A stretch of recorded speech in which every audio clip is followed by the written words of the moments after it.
Assalamualaikum warahmatullahi wabarakatuh. Anak-anak yang soleh dan solehah, alhamdulillahirrabbilalamin. Pada pagi hari ini kita berjumpa lagi di channel KKGA Pasar Rebo untuk melaksanakan pembelajaran jarak jauh. Mari anak-anak, sebelum kita melakukan pembelajaran, alangkah baiknya kita berdoa terlebih dahulu. Mari kita berdoa bersama-sama, nak. Bismillahirrahmanirrahim. Raditu billahi rabba wa bil islami dina wa bi muhammadin nabiyya wa rasula.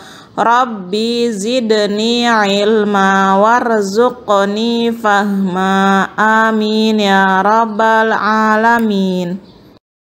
Pada pagi hari ini kita masih membahas mengenai tema cita-citaku menjadi anak soleh.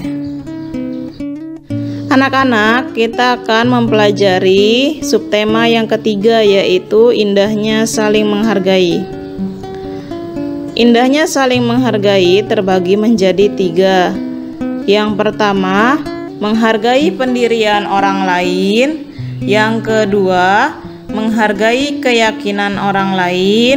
Dan yang ketiga, menghargai pendapat orang lain. Anak-anak, sebelum kita beranjak pada pembahasan yang lebih dalam, yang harus kita ketahui yang pertama yaitu, apa sih indahnya saling menghargai? Ya, kita bahas ya, nak. Indahnya saling menghargai. Semua manusia di dunia ini bermula dari Nabi Adam alaihi salam, kemudian berkembang. Di antaranya adalah kita. Allah Subhanahu wa ta'ala menciptakan manusia itu berbagai macam bentuk dan warna. Ada yang putih, ada yang hitam, tinggi, rendah, berambut keriting, dan berambut lurus. Semua tidak ada yang serupa. Demikian pula kehidupan manusia. Ada yang kaya dan ada yang miskin. Bangsa Indonesia misalnya terdiri dari beragam suku, agama, dan adat istiadat.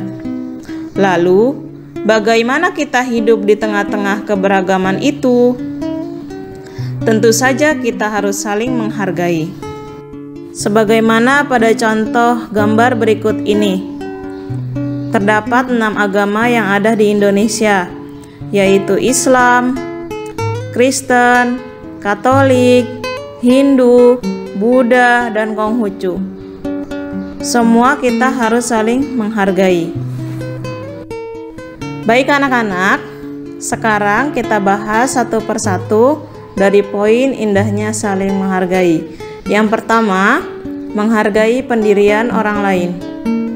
Di dalam agama Islam, terdapat sedikit perbedaan dalam beribadah. Misalnya dalam ibadah sholat subuh, ada yang melakukan doa kunut dan ada yang tidak melakukannya. Semua itu tergantung pada pendirian masing-masing. Pendirian inilah yang harus kita hargai, karena semua ada tuntunannya. Yang terpenting adalah dilaksanakannya sholat subuh sesuai dengan tuntunan Islam yang diyakininya.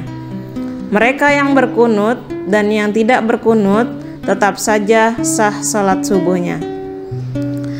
Ini merupakan contoh dari menghargai pendirian orang lain ya, nak, yang ada di dalam kehidupan sehari-hari.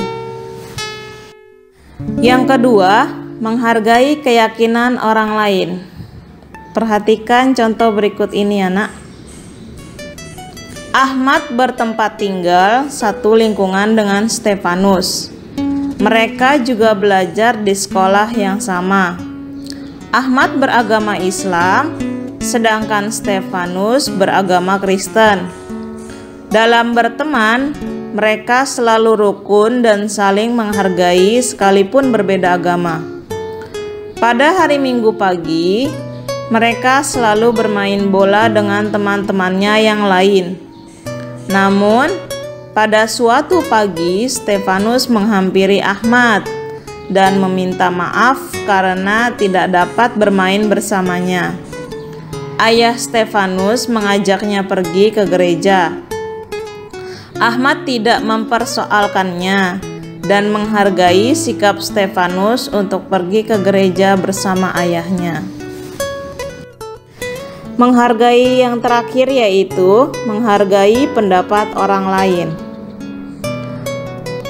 Sikap menghargai pendapat berarti sikap menghormati apa yang menjadi pikiran atau usulan orang lain. Sikap menghargai pendapat merupakan perilaku yang terpuji dan dapat menciptakan kerukunan.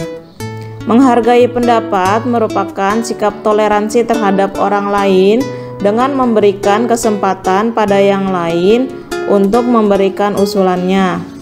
Contohnya yaitu ketika anak-anak sedang melakukan diskusi atau belajar kelompok, semua anggota kelompok harus saling menerima pendapat dari satu sama lain.